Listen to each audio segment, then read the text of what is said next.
On this episode of One for the Road, we're headed to LaGrange, Georgia to meet up with expert craftsman Joe Hamilton. He's going to show us how he builds his masterpiece guitars and basses. That's right, and then later on we're going to head back to the house, grab our instruments, play a few songs, have a few cigars, and then just hang out with a couple of friends. Thanks for joining us on this episode of One for the Road.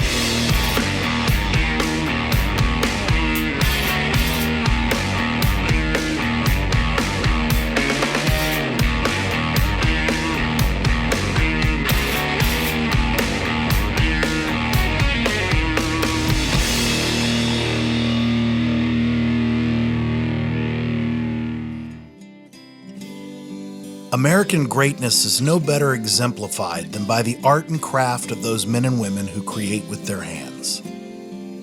One such trade is that of a luthier or guitar maker.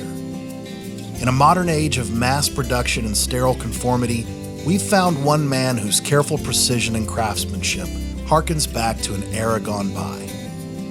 Today, we sit down with the proprietor of J. Hamilton Guitars as he takes us behind the scenes of his incredible craft and leaves us wanting to take one for the road.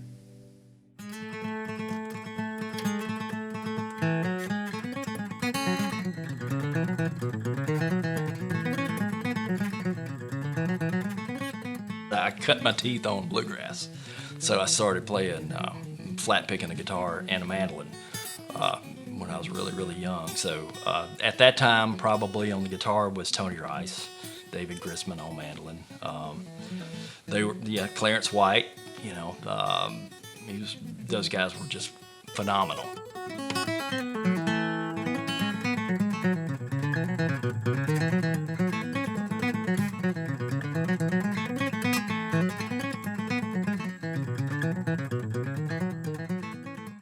And I guess as I get a little older, I sort of gravitated toward the jazz scene a little bit, and so I started listening to a lot of Miles.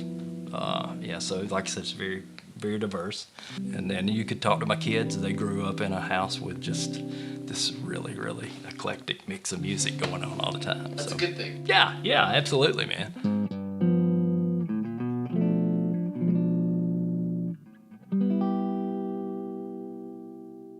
Walk me through the process of crafting these guitars. What's that process like? The guitar player, I pull them in a lot. I want this to be the instrument that you want to grab when you want to play, regardless of how many you have. I want you to want to play that one. Right.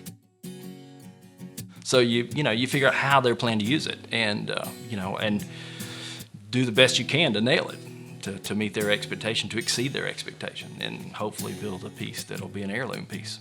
That's very cool. Now tell me, what's the difference between a good guitar and a great guitar?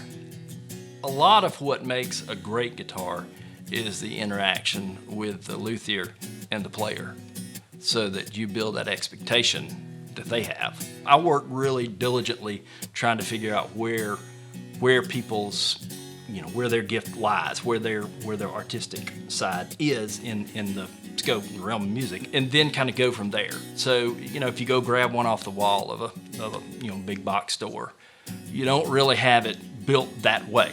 So that's kind of step one. From there, it gets into the details, the craftsmanship that goes into it, the way it's built. Everything that I do is done by my hands. I'm not in the market to mass produce guitars.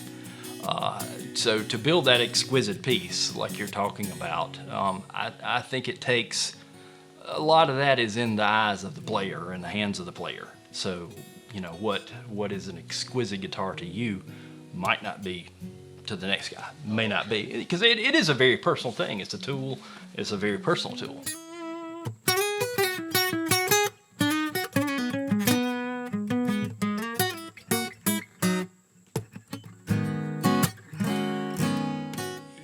If we're talking an acoustic guitar, there's a lot that goes into the voicing. Once we select those woods, the voicing process, voicing that top, you basically, you want the best material you can get, and then you want to pull the best voice you can pull out of that top and out of that body. So there's a mix of the species that go together, but there's also you know, and we can go to the shop, take a look at some of this too, but, you know, you tap some of these woods, you get these tap tones out of them, and you want to, once you brace it, you lose that. You want to get that back out of it. So you want to lighten up these braces and work the wood to get the best sound that you can get out of it.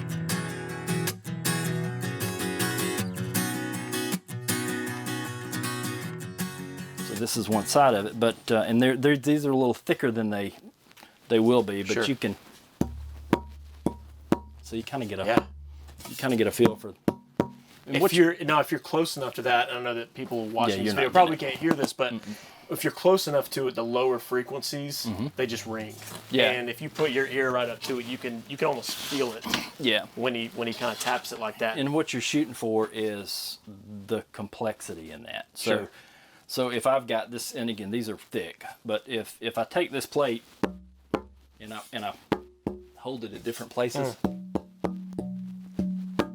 see, it's got different. And you're tones. looking for It's got consistency it's got across different- I want different tones. Okay. And then I want the overtones as well. Now this is Head the going. very back of the guitar. Yes, the very back. That's right. And these braces are stock. You know, they're just big, bulky stock. So I'll actually carve the ends to fit inside of the kerfing. Tell me about this piece of wood right here. What kind of wood is that on the back? The name of the wood is Ziracote, and it Okay. is from the Yucatan Peninsula.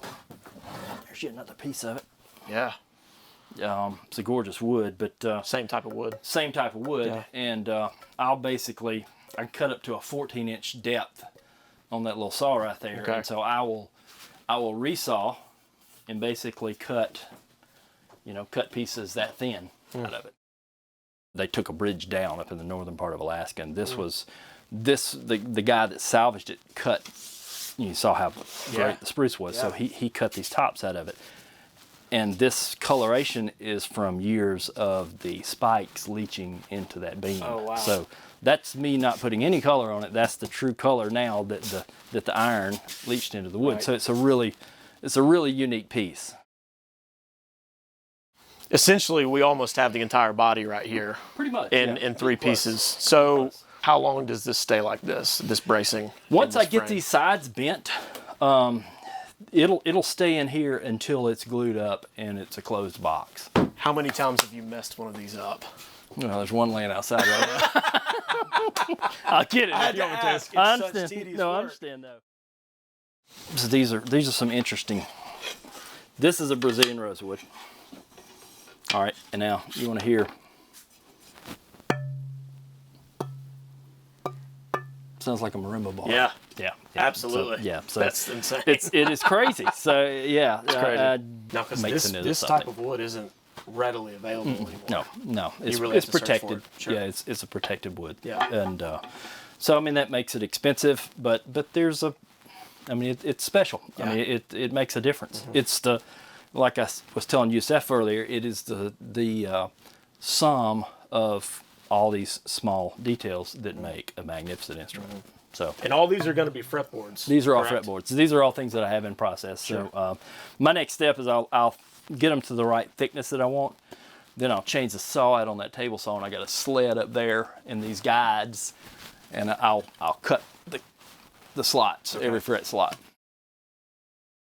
The necks are like this is all mahogany right here. It's all Honduran mahogany. Okay. It's just different ages, I might say. So Right.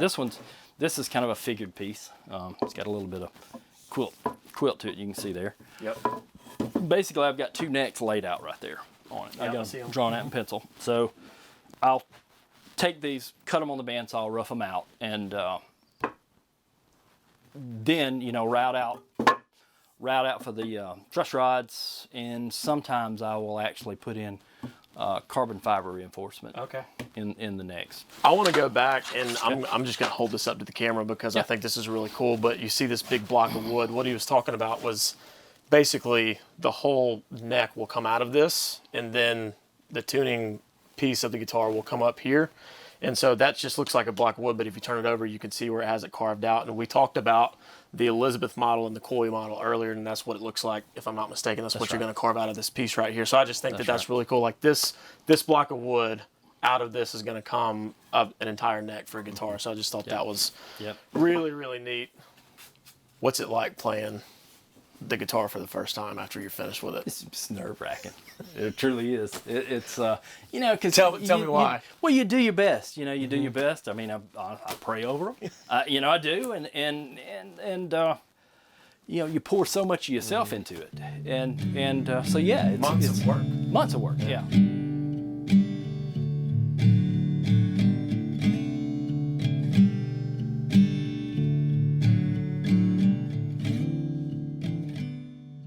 Just amazing to me when you cut into a billet of wood, and you know, if you think about that tree, you see that tree, you see the bark, you don't see what's inside that. So when you cut into that billet and you open that up, you're seeing what God put in that inside that tree, and it's gorgeous. You know, it's prettier on the inside than it is on the out. Life lesson for me is it's like us. We're the same way. You know, we walk around, we might look good standing there, but it's what's inside.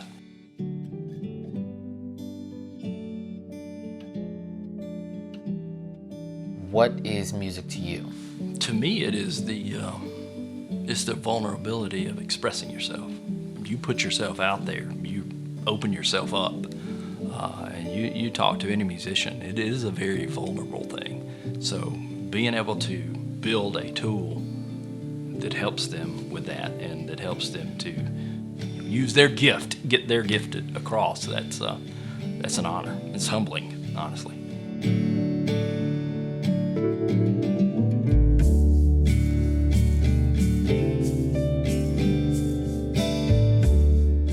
How long do you think you'll do this work? I'll do it as long as the Lord will let me do it. Basically, I plan to do it for the rest of my life, as long as I'm able. There's a peace about it when you figure out how God's wired you up, and you embrace that. And I go in my shop, and it's a place of peace. I mean, and I love doing this.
Wait, check this out.